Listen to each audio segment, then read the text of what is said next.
I think we're live. Here we are, Kim. And it's Awesome. certainly a pleasure to bring you on my live talk with Becky Chernek. And so, to get things started, first and foremost, I really want to make sure that people know a little bit about me because just the other day, someone did not realize that I provide finance and insurance training. And I'm like, well, what do you think I do? Well, I think you're a talk show host and that sort of thing. And I'm like, well, yeah, I do that. But, I also go into dealerships and provide the very best in finance and insurance training.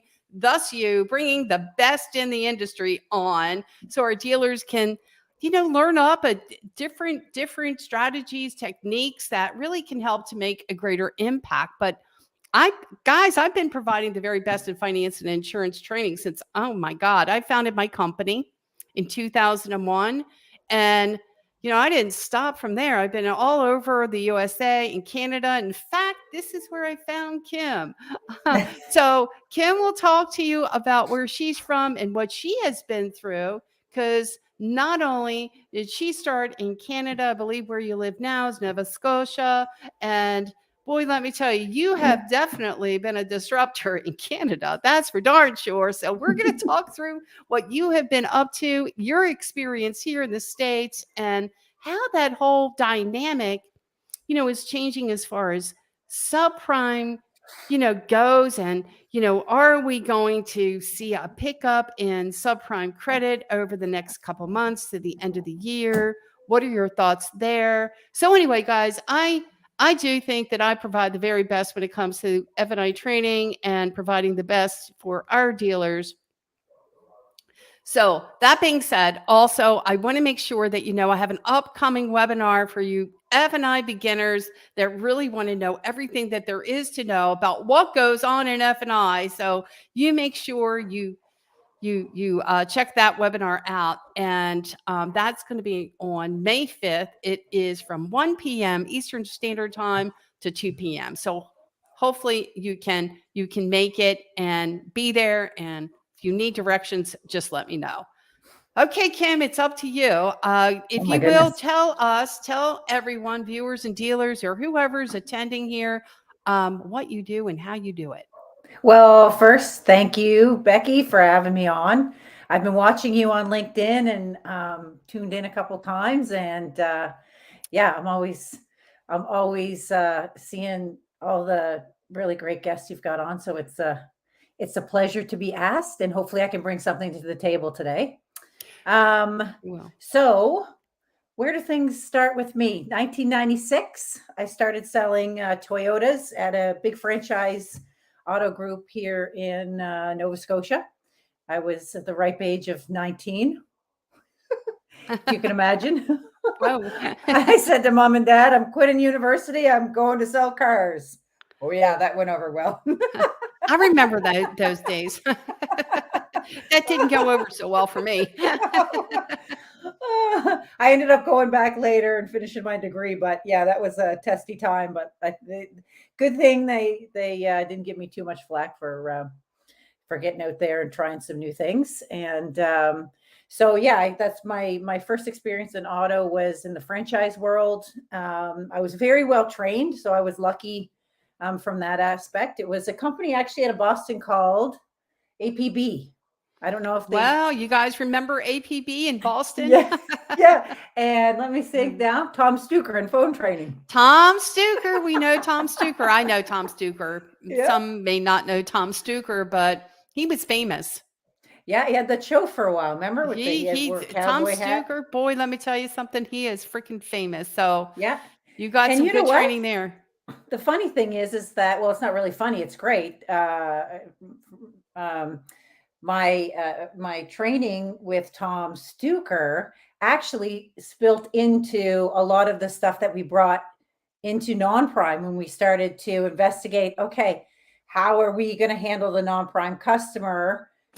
Because they weren't necessarily coming into the dealership. And I know we'll get into that in a little bit, but they weren't always coming into the dealership. They were kind of, behind the computer screen or on the phone at that time. And a lot of the tools and techniques that Tom had used to move the customer from the phone to the dealership, we were using to move the customer from an online application to the dealership. Still do today. It's pretty neat. Good old Tom. No. There you go. No, I tell you right now, Tom definitely is, he goes on and everyone shows up. I still think he still has that voice in the industry. So, Yeah. so that's always, I mean, I know that I've been to some events and have worked with a lot of different people in the industry, and that's just the basics. I mean, just the basics understanding of what we do and how we do it. And Mm-hmm. I mean, there's a So lot to good. be said about that. Yep, so good. And then so I went from the franchise store. I went back to university, finished my degree, worked part-time, kind of doing a little bit of everything in the dealership, cleaning cars to answering phones to running around on the lot. And then when I when I graduated, I had a lot of debt to pay, and I was pretty good at sales, so I went back to selling cars, pay my student loans. And then I just, like many people, I think in the car business, never left. But what I did discover early on, I believe it was 2001, and non-prime for us was about 10% of the market at the time, maybe 15%, 2001, 2002. And I had some level of frustration losing sales because my customers weren't always getting approved. It was a deal here and a deal there, nothing major, but it was more about the embarrassment of having to tell the customer that the vehicle that I sold them, they couldn't have. And there was a customer in particular that I sold a minivan to.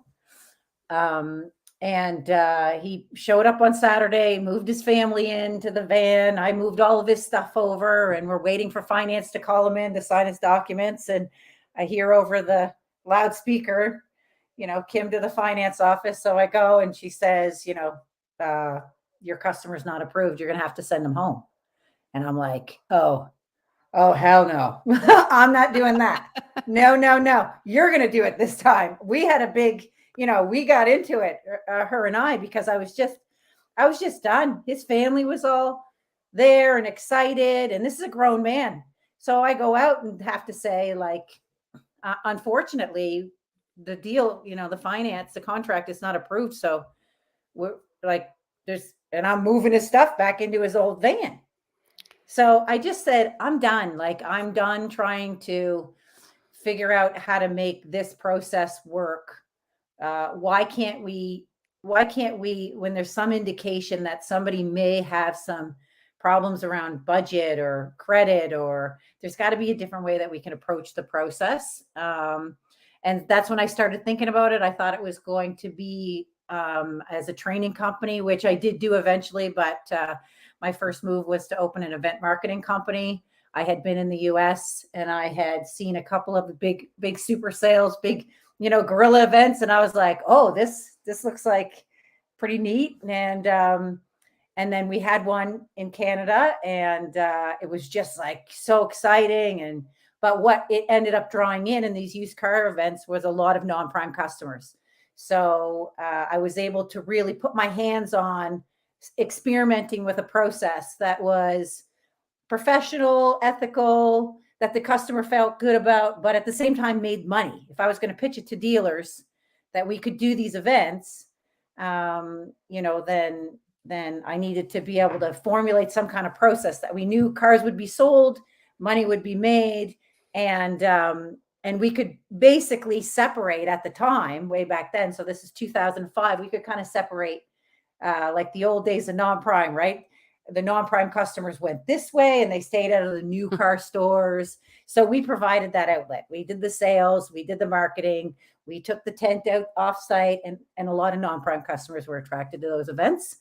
And just got older, got tired, and said there was a lot of dealers that were looking for more instruction in it. And then I went into consulting in 2005.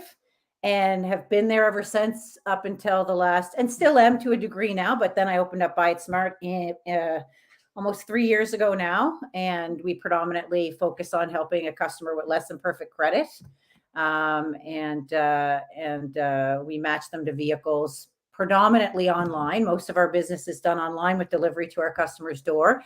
But yeah, I went to the retail side, and I'm not sure what's next, but something will be next. Oh, sure. There is something next with you. That's for darn sure. So I got some comments here. I want to make sure that I open up and give everyone, a voice in what we're talking about, because Sure. I'm sure everyone has an opinion and I want to hear it. I Mhm. want to know what you have to say, because boy, is this stuff changing quick. And so I really want to hear what's happening in our marketplace today, what happened before, why you did what you did. And you have a really good story, because I don't think everyone really understands the culture in Canada when it comes to Mhm. subprime. And I got to tell you, it was very interesting for me, as you well know, and this is where I met you from, was that training with Simtech Dealer Services. Mhm. And Christine Adams is a friend of yours as well. And Yep. we got into this conversation about training on subprime, and they were very uncomfortable with that conversation Yeah. and saying, well, Becky, we don't have subprime customers in Canada. And I'm like, Christine, is this true? You don't have subprime customers in Canada? What's up with that? And so, to give you a little history on myself too, years back, even before SimTech, I worked in Calgary with the Charles Glenn Okay. Toyota store, right? Todd Mhm. Richardson. And bless his heart, he is, I love him to death. I swear. He thought, God, where the frick is this woman coming from? And that was years back. And, I'm like, Todd, we got to get to this credit sooner rather than later. I mean, you Yeah. cannot have customers showing up in the F&I office and you're doing a menu presentation. Okay, pick up your car 2 days later. And then it's Wah, wah. frustrating, right? And no wonder you were like, are you kidding me? I just spent like, I don't know how many hours, with that customer, only to find out you don't have a car deal. And you're Right. thinking, what are you talking about? I don't have a car Right. deal. And so that in of itself was very interesting, how that whole thing has played out and continues to play out in your Mhm. neck of the woods. Mhm. And we'll talk about between what's happening here in the States versus what's happening in Nova Scotia and Canada with what you're doing and how you are changing up. Because even so, you're still talking about not still, but what you're talking about is, you know what? We're going to be upfront with these guys. Mhm. We're going to tell it the way it is. And we believe honesty is the best policy. So this is going to get really yummy. Anyway, it really is. I love it. I love you. I think you're fantastic. Um, Joe Caruso, Take I don't one know and if know you're one, still girl. on. You don't know what you're asking for, Becky, here. Wait till I get wild. I love it. She's got coffee. People watch out. I got Um, coffee. Joe Coffee. Caruso. Hello, Becky and Kim. He is from California. He's another one. He's he's out there a little bit, but I love Joe, and he shoots you straight as well. And then Fred Gitter, he is like one of my best buds. I've known Fred for Christ, Fred, I think it's 20 years now. And so we've got some, oh my God, we've got some good stuff happening here. Fred Gitter it's all about setting appointments. Yes, Tom I Stuker. agree. That's why you don't Totally. puppy dog. He's talking about putting the customer on the car and then trying to figure it all out. By the time they Right. get back, you've got this thing figured out. And then we have Stephen Epicella, meet Kim MacPherson. Rebecca, it's time to lean into your Canadian accent. I love process. Process. He loves process. I know how to do process and kilometers. Took me forever to figure out these freaking kilometers. I'm going to tell you that right now. Thanks for sharing your knowledge, Kimberly. This guy's super cool. You got to get to know Stephen Epicella. What a great guy. And Benjamin is here in the house. You interview, find out what they are looking for to accomplish, get credit, explain the process, Amen. and make, I know that. He was so impressed with my words when I told him that process. Make sure that they have enough time for it. Sales manager, GSM must have finance and used car. God, God. Yeah. Amen. I mean, right? Yes. Oh, yes. We get a Yes, lot. yes, yes. We still get desk managers that are promoted from the floor and not from F&I. Yes. I would say most of the time in my world that I see. Now, it's been a couple of years since I've been, walking as many of us. It's been a couple of years because of COVID, but consulting and walking into dealerships and watching that operation since I've been into retail. But that was my experience. It was very frustrating being a non-prime trainer because I'm saying things like, we need to get the inventory right. You need to bring your finance manager into these conversations. The desk manager needs to understand how to structure a non-prime deal. You cannot sell the car first. We should know what we're working with in terms of rate and the amount of money we're working with the customer. And then, if the desk manager has all that information up front, it was Benjamin, I think, mentioned the interview. That's exactly what we call our process. And it's a 4-step process. It's who are the buyers, who are the decision makers, where did the lead come from before we approach the customer, especially in our world, it's online, it's over the phone. It's not necessarily the walk-in customer, but while we're gathering our information before we call, we should know what did the customer just see with their eyes? What was the lead? Where did it come from? Where are they coming from? What's their perception of what's about to happen to them when they pick up the phone or start that chat? We have what type of vehicle does the customer want? And we really kind of graze over that until we figure out what the credit looks like. But the most important question in that block for us is there a budget? And I took this actually from a wedding dress show. I'll tell you that story in a minute, but I was watching this wedding dress show and they were trying to ask these, posh ladies that were looking for a wedding dress, and it's very sensitive about the money. And the lady says, "Is there a budget you want me to be respectful of?" And I was like, oh my God, I'm going to take that into the car world. And people love it. So now we ask everybody, is there a budget? Is there a monthly budget you want us to be respectful of? When we're matching you to vehicles, if you have a number in mind, we can show you only SUVs that get you at $500 a month. And then at least when you're looking, like, you can feel confident that those are ones that work for you, not that you can afford or, that you can make your payments on because your credit's so bad. It's a preference. So it gets to be more of this is my preference budget, not my bad credit budget, And then the fourth part, or the next part, sorry, is the trade. What are they driving now? Where are they coming from? Like, how often do we skirt the customer into that $60,000? Well, they're not $60,000 trucks anymore, like $100,000 trucks. But Yeah. how often are we moving them into that test drive, and we haven't identified what they drove in on, which doesn't always tell the whole story, but a couple of questions can indicate, am I dealing with prime or non-prime customer? And then finally, if we identify, or the customer identifies as having less than perfect credit on that interview, it's a good 20-minute conversation that if the customer hasn't already identified before the conversation started because of how the lead came in. So click this link if you have bad credit. Click. Now you can get a credit app as soon as you talk to them. I see you click the bad credit link. Let's get you pre-approved. I mean, like, that's the easiest one, right? But sometimes if a customer walks in, you don't know, and you don't want to say, "Hey, is your credit good, bad, in the middle, indifferent? Like, what's your credit?" Nobody wants that. But if you talk to them for 20 minutes, something will come up. We talked about this early today, Becky. It was like something will come up in that first conversation. Most of the time, it's the customer saying, "What's the payment on that? What's the payment on this? What's the payment on that?" And so, you've got the opportunity to say, "Well, I can calculate a payment. That's no problem. Do you know what interest rate you qualify for? I need to know the interest rate."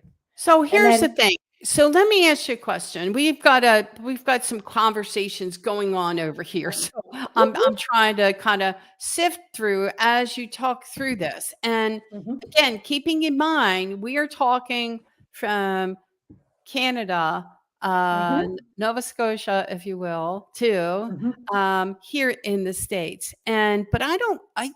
Okay. So we talked about this. So do desk managers work the deal, or is it the F&I manager? So, Ooh. I mean, you're having you're That having gave me a hard chills. enough time Ooh. just to get this freaking deal and be able to establish whether or not customer has good credit, bad credit, whatever kind of freaking credit earlier Yeah. on. Yeah. We're having issues. Where does that begin? Is that at the desk, or we don't? There's more happening up at the desk ever before. It Yes. is. Right, Yeah. wrong, or indifferent. I don't necessarily have to agree with that, Mhm. but Mhm. they believe, automotive groups believe, that by having a desk manager involved earlier on, that means that we're able to get to the root of it sooner, whether a customer can qualify or not, and put that customer on a vehicle that they actually qualify sooner rather than later. Now, I can Mhm. understand some of that. Absolutely get it. It makes Mhm. all the sense in the world. However, when that happens, we have a tendency as desk managers to shotgun the deal. And we talked about that, just Mhm. shotgunning it. We really don't know Mhm. what lender buys what the hell, let's have at it.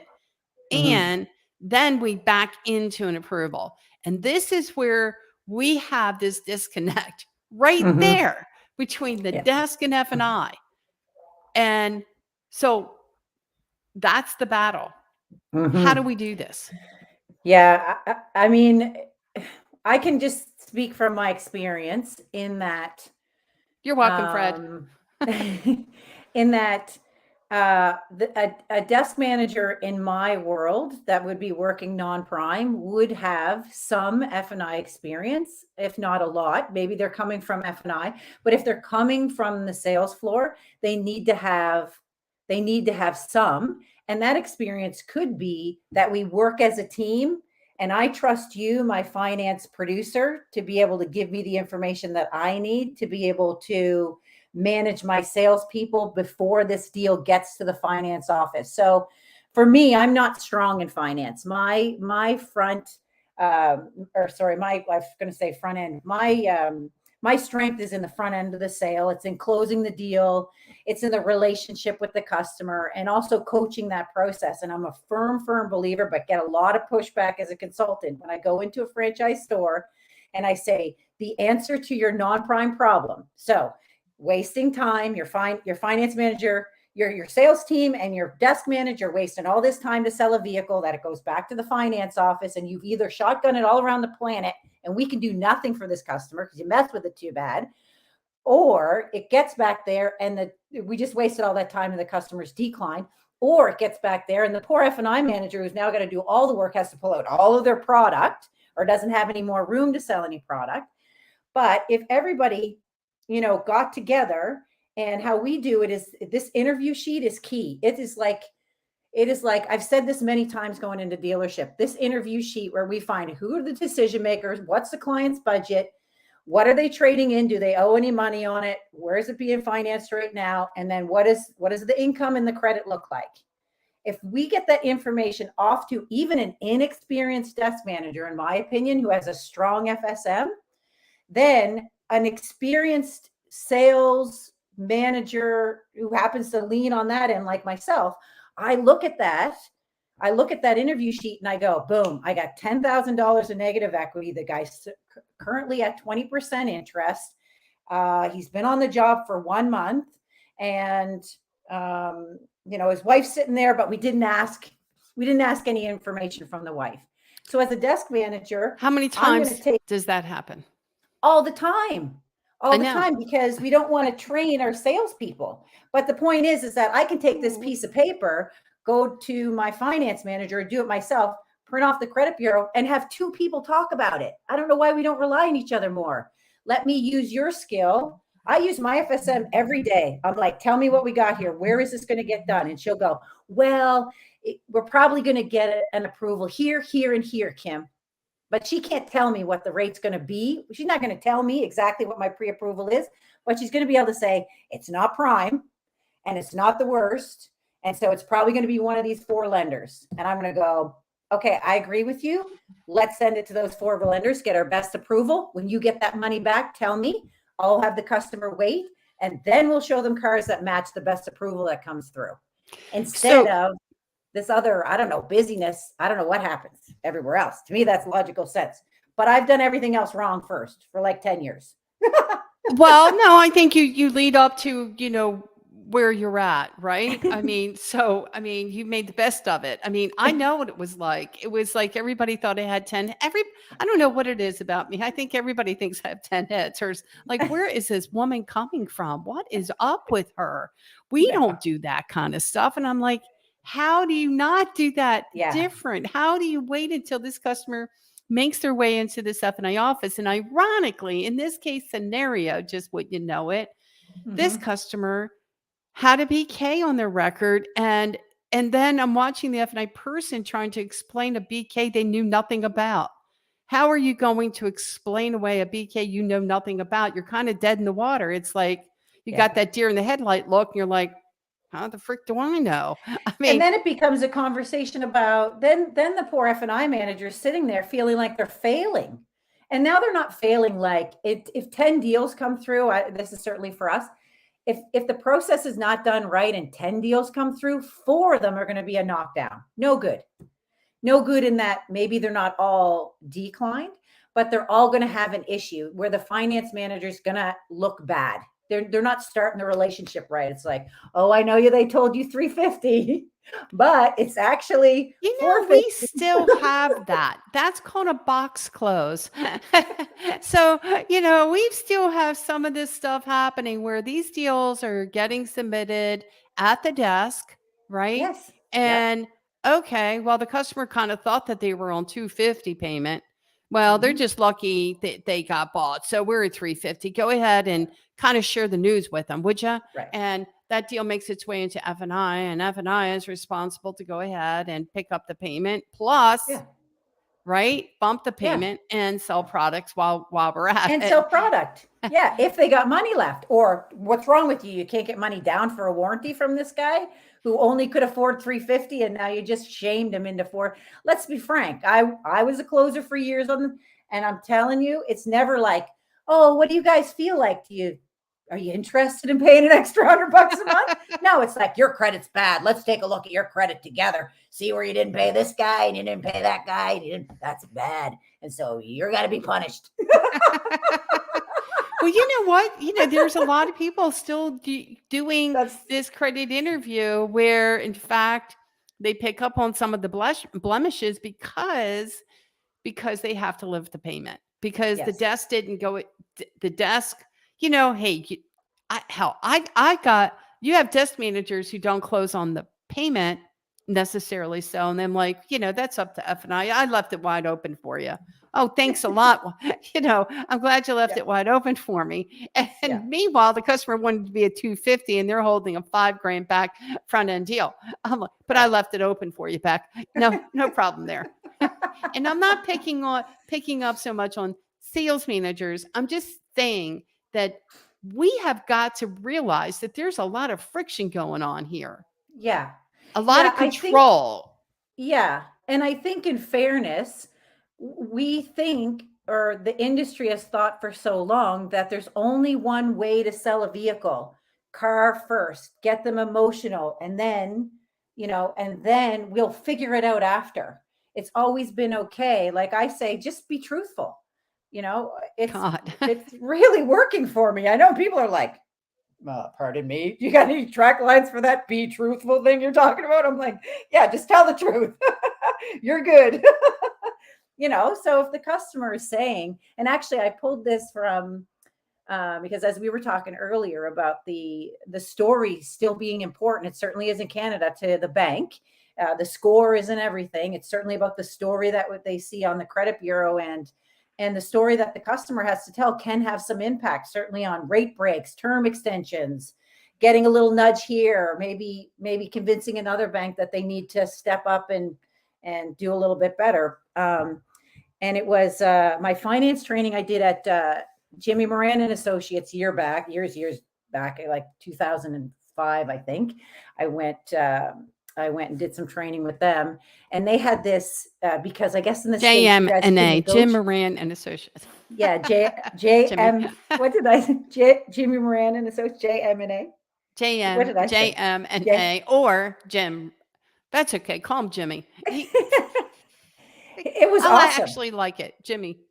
Yeah, Okay. it was awesome. But I was in a prime. The reason that I went, because I was focused on non-prime, but I went to take this prime training because I had remembered in the States, you guys have so many banks, so many interest rates, and there was this whole piece around if the customer may qualify for, let's say, 8%, but you could sell them 10, then that's okay.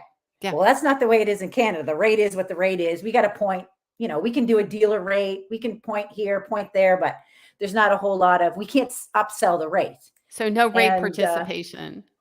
No, but you guys had this where him and his training had this really cool tool. It was called the What Happened, What's Changed form. And I use it today still to get a truthful story from the customer as to what happens to their credit. Because when the customer's, saying, well, what was my rate, which was in the training, we would look at the final numbers, and we say, your protected payment, your bronze, your gold, and they would say, okay, well, what's the rate? Well, your rate's, 12%. Is that the best I can do? Yes, it is. And then you pull out the credit bureau and say the reason why it's the best you could do. And then, if you wanted a better rate, you would have to fill out this form, which was what happened to your credit, Mhm. what's changed, and do you have any supporting documents? Do you have any proof? So we've altered a little bit, or I have with my training model, but it's really allowed the customer to say, hey, my mom was sick. I was off work, and so that customer needs some credit protection for sure. Work. What am I trying to say here, Becky? That's your world, where you're off because you got not maybe hurt, injured on the job, or loss of job. Yeah. So right, we used that as a way to go ahead and sell the value of their products, right? Exactly. So obviously, we would use that to upsell the service, not the credit life or disability, which was a main product in the States for many. It was their staple product for many years. In fact, Pat Ryan brought it into the stores many years back. That's really helped to bring F&I into the stores through the sale of credit life and disability. And not many dealers, there might be a few out there that still offer credit life and disability, but like in Canada, that's still a staple product. They're still off or not.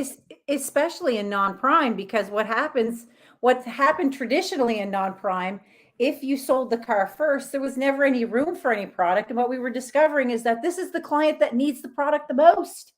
They need a warranty. They need life insurance, disability. They need, protection if they lose their job or they're hurt or injured, or one family member who's a breadwinner passes away for some reason. So the interesting thing, and especially when as a consultant, I would go in and train this in the dealerships, it was a real big friction point with the desk managers, because I would say, everything we sell, we got to flip it upside down. We're going to first do the finance and find out what the credit is and get the best approval. Then we're going to pack up the back end. We're not going to hide it. We're going to sell it to the customer.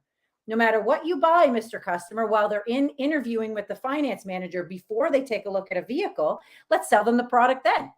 No matter what you buy, you're going to want a warranty, right? Yeah. Okay. And what happened to your credit? And then it tells us, okay, well, these are the things I know I need to sell them from the what happened, what's changed for. Then we kick them out to the sales floor. Now we've got permission. It's not what do we call it? Packed payment. Now it's the truth. Now we've sold the product. The finance manager had their shot before there's ag all over the face, and we're trying to bump them. And the reason why it creates some friction in the franchise stores is because they're going, well, my end, now I got no money left. You do if you show the vehicles that match the rest of the money. You don't have any money left if you are trying to sell the vehicle that you want to sell or the flashy, shiny object. But if you're willing to match the customer now to the money that's left, do you know what I mean? Then it's like, here's your three options. And that's how we get the averages. We average about 5,000 a copy, and nobody negotiates, Becky, on the front end price. I'm not shitting you. It's been a long time since somebody negotiated price with us. Well, so Everybody okay. knows. So we've got a couple questions out here, a lot of, going back and forth. Now, obviously, some of this may, some get of these excited. questions rely on what, or may have questions on how you have you handle your process in your part of the world. And but you're still your team is still trying to struggle through, can I get credit pulled sooner rather than later, and before the customer actually takes delivery of a vehicle, odd enough as it seems. And it's like, what did she just say? Yeah. Did Becky just say that? That we haven't even pulled credit before the cut? We presented a menu. In fact, our interview consists of filling out the credit application. And then from there, we're bringing customer into our office, doing a menu presentation, and everybody's hunky dory. Everybody's loving life. I love this. And then they leave the dealership, and 2 days later, and the F&I manager's calling the customer and go, well, we have some problems here. And well, we might need cash down. Well, we might need to put you on a new car altogether. Or, well, just come on in the dealership. And you're saying, wah, wah. that's got to stop. We need to get to this sooner rather than later. Okay. Yeah. So now going into here to the States, we're saying, okay, we have desk managers who are submitting deals to the lender. And frankly, there's not everyone, you got Benjamin out there, and his desk managers are doing terrific. They really know their stuff. But I'm going to tell you right now, Benjamin, I'll take you in dealerships, that I've been in, and not everyone knows their stuff. And that gets in dealers. So what happens is that they don't necessarily get the best call. They go with it, and then they try to, then you send the deal into the F&I office. And my problem is we have F&I people now that's not going out there to do the interview, to fact find, to get the story, like you're saying, to make a difference. It is bizarre. So we talked about subprime. The reason I'm bringing all this up, we got to get a process in place that makes sense. And it has to be, we got to implement this. We got to wrap our arms around this, because is subprime, I don't know, are we going to be dealing with more credit challenge customers in the near future? With this inflation, what's happening with that whole thing? I know that we have foreclosures on homes. It's up 30% from last year. So so that's a telling sign, I think. And now we have gas prices going up significantly, groceries, food pricing going up. We have a lot of factors involved where, I don't know, can customers really afford these car payments? And how is that all going to shape up? Yeah, it's, I mean, it's hard to predict the future, except for it's not getting better. It hasn't gotten better since I started down this non-prime trek in 2002. Like, we haven't seen it. We haven't seen credit in general get better. We haven't seen, like, I don't remember any in the last 10 or 15 years where people were like, wow, everything's moving up. Everybody's making more money. Everybody's credit so much better, especially with COVID. I mean, here in Nova Scotia, certainly across Canada, people lost their jobs for a long time. And what that means is, well, I'll tell you, in 2016, Dealer Track, and I'm sure there's more stats now, But I use 2016 because the 2016 numbers are shocking. So in DealerTrack in 2016 in Canada, it was 40% of the finance contracts gone through DealerTrack were to non-prime lenders. 40%. Like, if that's not, and that's 2016. We're in 2022, and we've had 2 years of unemployment or disrupted employment or people with decreased incomes. Everything's gotten more expensive. The price to live in a house is more expensive. The price to drive a car, gas is more expensive. Food's more expensive. I don't know how people do it. I still take credit apps with people that are making minimum income of $1,800 a month. You cannot convince me that the right way to deal with that customer is to shine a flashy object in front of them, get them emotional about the vehicle, and then try to convince them to pay $650 a month when what they can afford is $300. At $1,800 a month, what they really can afford is probably $300. Now, it's not my job to police that, but it is my job to be respectful enough to not put somebody in a stressed out situation where I'm trying to jam something down the throat after, they've already in their mind, most people are decent humans, right? They're thinking, I spent all this time here at the dealership. I wasted this salesperson's time. This finance manager seems really nice. My credit is bad. Like, beat myself down as a customer. And then people end up paying more than they should. And we don't need to. We just have to ask them the right questions up front. And most times, customers are very happy to tell us they don't want to waste time. They don't want to waste their money. And we have the same problem on both ends. Dealers don't want to waste time and they don't want to waste their money. So let's just get it together. And honestly, it's the simplest fix. Take the process, flip it upside down, and deal. That's what I say. But the problem is that people that are in it for a long time, nobody likes change. I get that. And so if you're not in it and experiencing it and working it and watching the reaction from the customer, I can say it with all kinds of passion because every single day I hear my customers go, oh, why don't they do this all the time? Like, the best one I get from my customers is like this. When did people start selling cars this way? This is awesome. I mean, well, here's the thing. So we have what you call digital retailing. Yeah. And you're somewhat of a digital retailing sort of kind of platform in a way, right? In what you're offering. Yep. And so dealers don't seem, I'm sorry? Probably like 98% of the business. It's been a while since I've actually touched a customer. Our process is all online, over the phone, delivery to our customer's door. Think Carvana. I think Carvana is the one in the States. Yeah. We have a couple of like models here in Canada, but Carvana would be the best way to describe it. Okay. So I can tell you right now, there's so many that are fighting that and saying, well, Carvana's not very successful. They lose money they're losing profits all the time.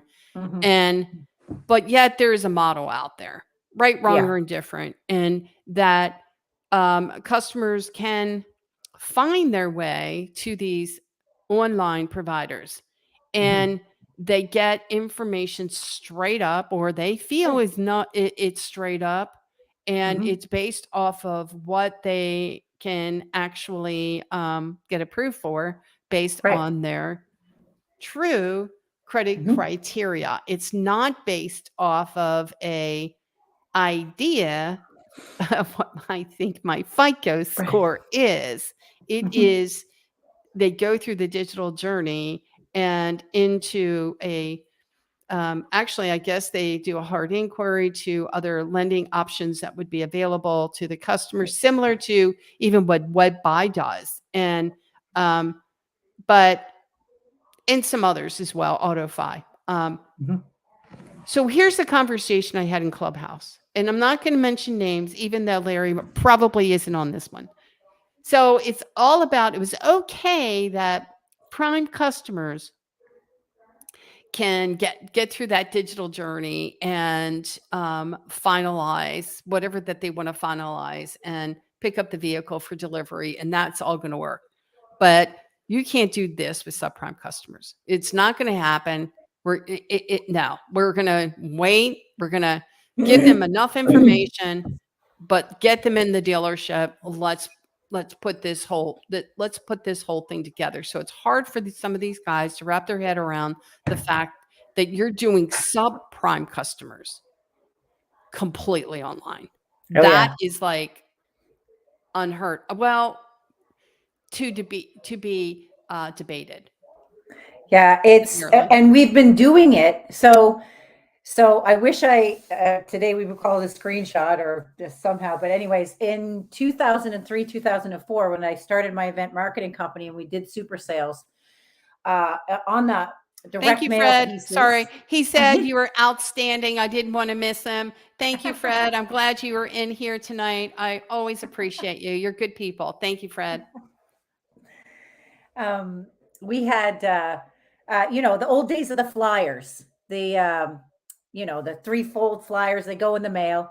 And on our flyers, before you went to the sale, it would say, save time, apply online, use this code, blah, blah, blah, bad credit, no credit, everybody's approved, all that stuff, which we still see today. But certainly back then there was a lot more of that. So we had a website. It was called Auto Super Sales, something, I don't know. And even back then, they weren't even secured sites. It was just it was like a piece of paper went up on the screen and it had a full credit application. And customers would go in, put all their credit in, right down to their social insurance number. That's when we started retailing online and delivering vehicles to the door. So it seems like this is a new thing, but if you talk to anybody who's been doing non-prime for a long time, they'll say, oh yeah, my province next to us, Newfoundland, okay, because of their vast, what's it called? They have so much space and the terrain's not so good. And there's not a whole lot of dealerships. If you had bad credit, you would do it online. You would call the dealership and you would do your credit application and they would deliver it. And so we just got good at in non-prime, making sure the deal was funded, or we were very, very confident it was going to be like if you spot deliver a prime customer. We don't spot deliver without doing any credit checks, but if we know that the deal is approved and ready to go, then that car is going. And today we have documents signed and deals funded before the vehicle is even done in its recon. That's just because everything's electronic. So, I could be talking to the customer like we are now. I verify the IDs over the video. Mm-hmm. We close the deal. And as I'm closing the deal, I can prep the documents. Because remember, we've done all the closing of everything else in the beginning. So I already know I'm prepping a warranty document. I got gap insurance in there. We've already closed on the payment that includes all that. And literally in 20 minutes, if I'm fairly fast at getting my documents, that's just as fast as your programs work. But I get all my documents together and we send it out electronic signature. Customers are picking up their phones and, oh, I got it, signing with their finger, and that's it. And I don't know what it's like in the States as far as electronic documents are concerned, but a lot of our banks, our prime and non-prime lenders are accepting electronic signatures now.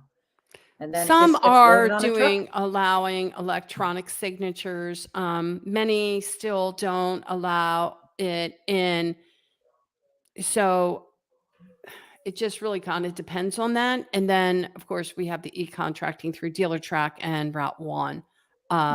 So we try to make sure that we're doing e-contracting through those two platform providers, but some do the digital signature. And as long as you have the appropriate identity, security, Nexus, Lexus, things like that, we should be good to go.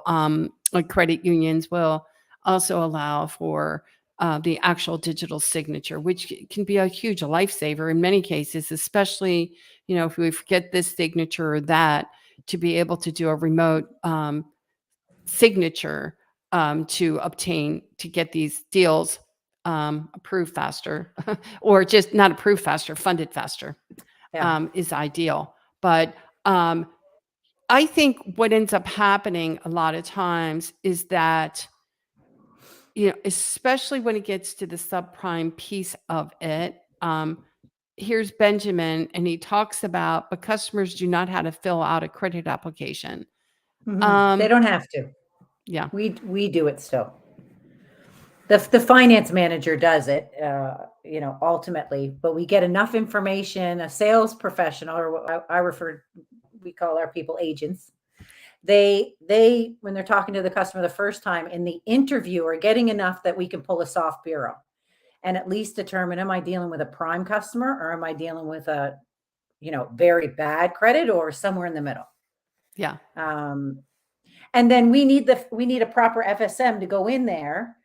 And at that point, if prime, go sell a car. Like, I'm not suggesting that the prime customers flip the process upside down. But if we can't quote a payment because we don't know the interest rate the customer's going to qualify for, and they have a budget of $400 a month, well, how can you pick a car to show them? It just doesn't even make logical sense. So why not find out what rate they qualify for and how much money they can get? And then we turn it around. So instead of the finance manager coming in the end, the finance manager scoops in the beginning after the interview, and we find out they have less than perfect credit and says, okay, let's review the review your bureau together. And, and then it's unraveled right there. Okay. So if the customer said, I have bad credit, I went bankrupt, that's an easy one. Don't worry, we can help. Let's take a look at your credit bureau, kind of manage their expectations a little bit. And then the FSM can sell right there.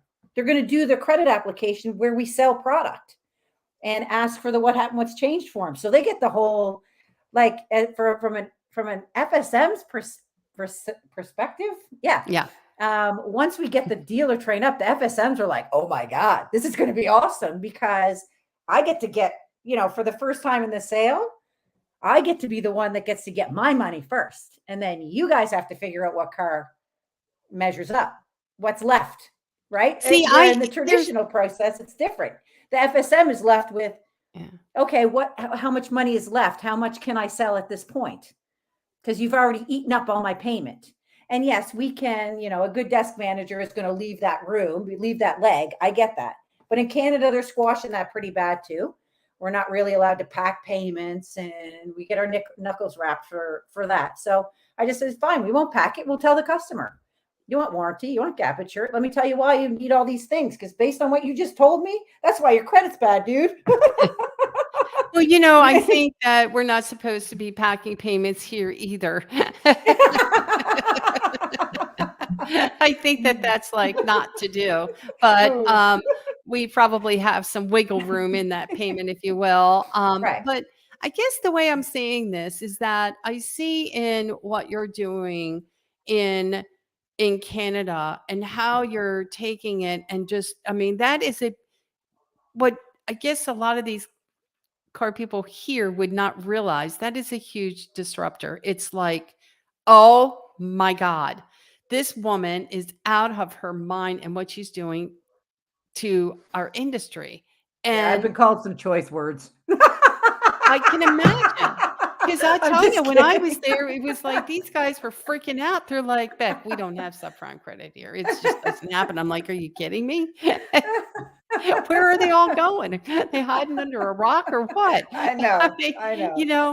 There's got to be. Come on. It was like, nah, Beck, we just don't have that. And just like what you're doing in Canada, we're trying to think through here in the States. How much information is it okay to put in front of that deal? Right. Giving customers the ability to toggle through those terms, to have some sort of a good understanding of what they likely approve for. What's the reality of that?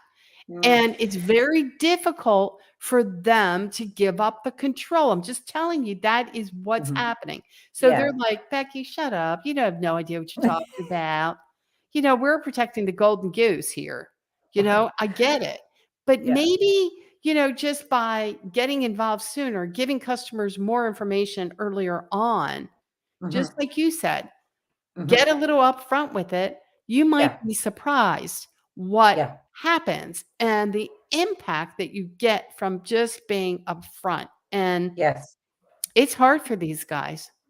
Yeah, I mean, when we all in know that that regard. it's hard anyways. Like, and in the auto business, we've sold, like I say, I find it's very, this is the way we do things. Like, I get into discussions all the time about test drives. I'm like, where are we at here? Like, I will argue to the death. Nobody in my business has to go on a test drive with nobody.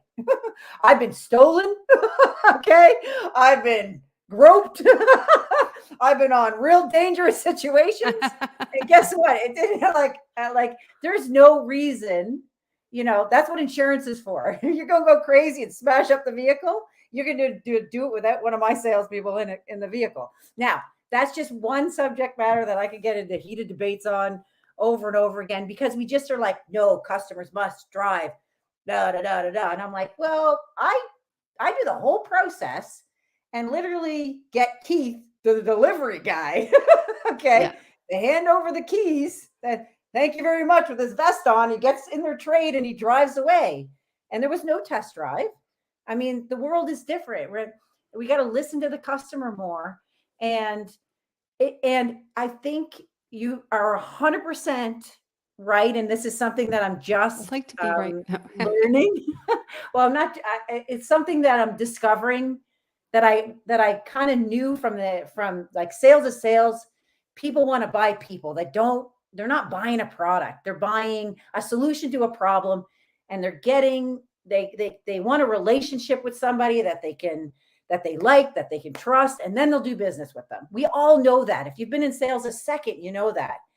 And what I'm noticing now is that even though, yes, like you say, we've taken that fun, what would be perceived to be as the fun part of buying a car, and I've kind of front end loaded it with all the crap. What I noticed though is there's a lot of time to build that really solid relationship. It's very rare that somebody has a 20-minute conversation with one of our agents and wants to credit shop, because they've told their story, they're invested, they've shared their credit. Like, it's a different kind of customer. They're saying, can you help me get to work? Like, they're not like, I need a Porsche. They're like, I went through a divorce, I'm paying a crap ton and here, there, and everywhere. Let me ask you a question. Do you feel I'm just going to throw this out, and I mean no harm, no foul by doing this. Do you feel like maybe I'm because scared. I know I can feel it. I can feel it. The questions coming out like, Okay. yeah, but Canadian customers are different than the customers in the States. They're more apt to No, tell the truth. no, customers are customers. I wouldn't be so confident to say that if I didn't spend years selling to your customers. Yeah. I've been in New York. I've been upstate New York, Florida, uh, um, North Carolina, South Carolina. I mean, I cruise the East Coast. So unless they get different over here, I've been in the center, Chicago, like Detroit. There's not too many places. Now, I've got a lot of years of gap, in terms of, like, it wasn't yesterday that I was doing that, but certainly in the last 15 years. And that was the first thing I noticed. Customers are customers. Sales is sales. Business is business. Customers are customers. They have a set of problems. It's our job to solve them. And what I noticed is that we weren't paying attention, both Canada and the US, we're not paying attention to the problem at hand when it comes to our non-prime customers. We still want to force, they're square. We sell a circle and we want to shove that customer down the square and we want to make it work. And in my experience, you can make it work that way, but you're going to waste time, you're going to lose deals, and you're going to lose profit. If you take a non-prime customer through the prime sales process, even if you sell that car, for me, it's not really a win. If at the end of the day, I still sold that car. We scraped, we pulled all the profit out of it to get that customer approved on that vehicle that we sold for a number. You know what that does to morale? It's like, oh, thanks, guys. You know what I mean? And then the I desk think manager's like, everybody almost feels as if, Kim, I think that some of these guys here in this, uh-oh. I don't know. It's like we're going to treat this is what I hear. We're going to treat every customer the same way every single time. I don't care if they're subprime, prime, whatever that they are. It's 100% of the time, all the time. And I'm like, okay, dude. Well, if you got that, I understand, but because they feel like if I change up the way that I'm doing things, it's going to, let's keep it consistent. But For them. This is the cool thing. Like, this is what I don't get. That's for them. That has nothing to do with the customer, and it's so selfish. Get over yourself and figure it out. That's what I say to those guys. Get in the game or get out. But if you're still going to sell to the same percentage of people that can buy, that are privileged, that you advertise to, that you screw up the whole, the dealers are the one, honest to God, and they're advertising, still screwing up the whole process. Stop advertising the lowest rate and the longest term, because half of your customers don't even qualify for it. It's like, well, they call that a leader. Yeah. Yeah. So then they get in there and we're already up against it. It's like, why are we fighting the whole way? Then you have the dealer who also wants to get them in the dealership come hell or high water. It doesn't matter. Just get them in. Whatever you do, get them in. Yeah. Pissed off customer in my showroom. That's a fun time. Isn't it? And then you can't put a deal together. I'm like, who came up with that stuff? So, we have like, here we are. It's already, can you believe it? Already an hour. Here we are. And to sum it up for us, in the next couple months, I don't know, maybe to the end of the year. I mean, there's a lot of talk. I don't know who to believe. I do know that inflation is inflation. I know that it only stands to reason. I mean, God forbid reason that you can only afford so much. Yeah. And we've got a housing market out there, and then you've got 30 some percent higher repos, forbearance or foreclosures going on in this country. Here in the States, I don't know what's happening in Canada so much, but that tells me we got a problem on our hands. Yeah. And we need to prepare and get to the point where we have other options, that we are putting processes in place that can make a bigger impact in that business. And it's not something to take so lightly. And I'm telling you, a lot of these guys take it lightly. They just don't see it coming. It's like a freaking freight train, and it's headed right towards us. And it's like, business as usual. Right. Yeah. Yeah. No, and that's been the way certainly with non-prime since the time I got into it. Nobody wanted to see it coming. It's never got better. It's always gotten worse. And this is what I would say to a lot of clients. If they be like, because there's only one of me. So when I was going around consulting at dealerships, there'd be oftentimes I would just say, you know what, I don't think this is for you. I don't have the time. I can only do so many in a month. And if you're going to take 3 of the 5 things you need to put in place for this to work, then I'm just going to look bad. So see you later kind of deal. And what I've noticed is that in those conversations, I'd be saying, okay, most dealers, the problem that they're dealing with because of the increase in non-prime traffic in their dealerships is that, we're wasting time, we're losing sales, which is money, we're losing profits on the sales that we're making.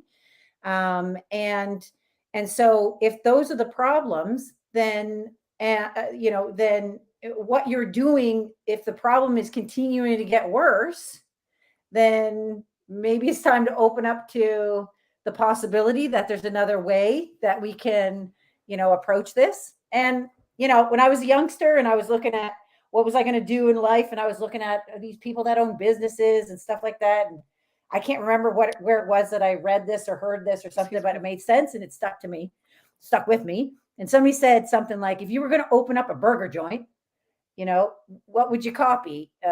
McDonald's or your brother down the street? I don't know. I can't remember I'm not quoting this right, but since forever, that was kind of what I keep in the back of my mind.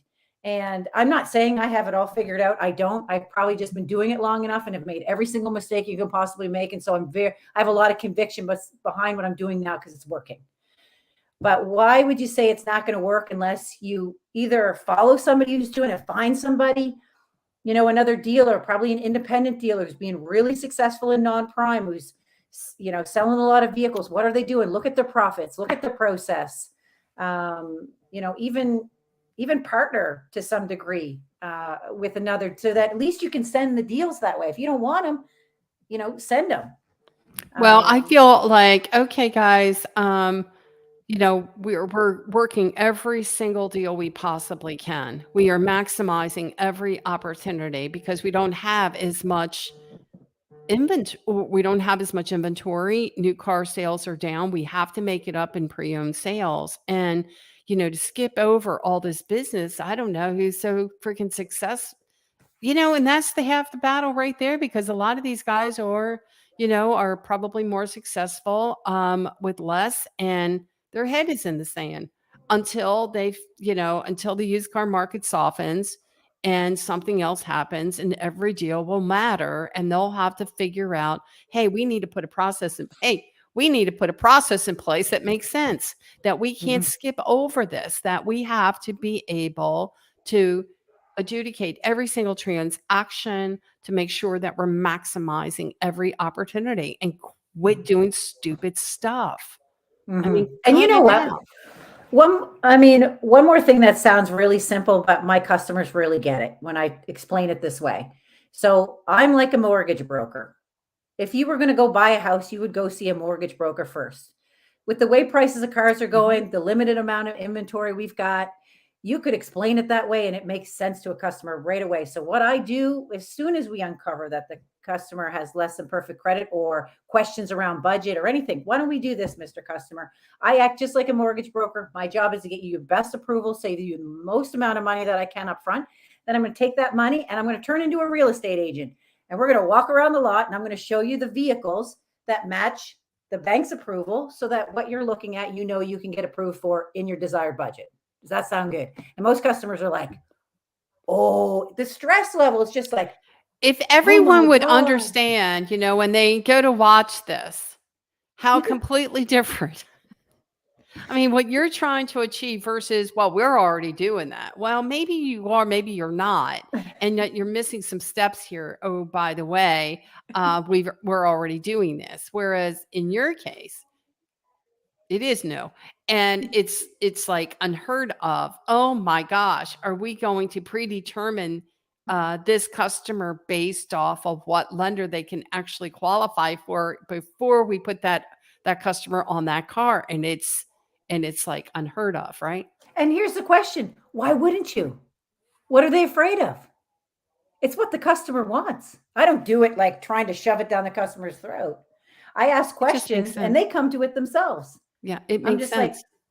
Yeah. now we can go look at vehicles. You told me you went bankrupt. We can go look at vehicles that you might not get approved for if you want to. I don't care. I just don't want to hurt their feelings in the end. Right. I'm probably not going to spend a whole lot of time with them. Like, there's the keys and make sure I get your driver's license. I ain't going on the test drive. No, I get it. So it's just a matter of really trying to, just work smarter, not harder, right? And, Yes. again, I don't know. I mean, if things don't really change and the stock market continues to take a dive and there's other factors involved, I mean, I'm not, I don't have a crystal ball, but I do have, I've been there, I've been down this road before. And it was kind of ironic today. I got a phone call from this gentleman who has in the car business maybe, 10 some odd years ago. He's in the roofing business and he wants to get back into the finance business. And of all things, he wants to do subprime. What's that tell you? So I'm like, evidently you're kind of seeing them, you've seen the markings, you've seen what's, the writings on the wall, and you're trying to protect, hey, your livelihood. And this is kind of where it's going. And so that's kind of how I see it. And we need to put steps in place to make a difference. And whether or not some of these guys get it or not, we'll be back to this. Okay. Let's figure this out. We'll play it out. I'll see you back in November. Love Kind of that. see where we're at in November. How's that? I'd love that. That's awesome. Well, Sounds thank great. you again. I definitely appreciate you being here. Thank and you. being a part of Live Talk with Becky Chernek. Just Nice. getting better all the time. So thank you.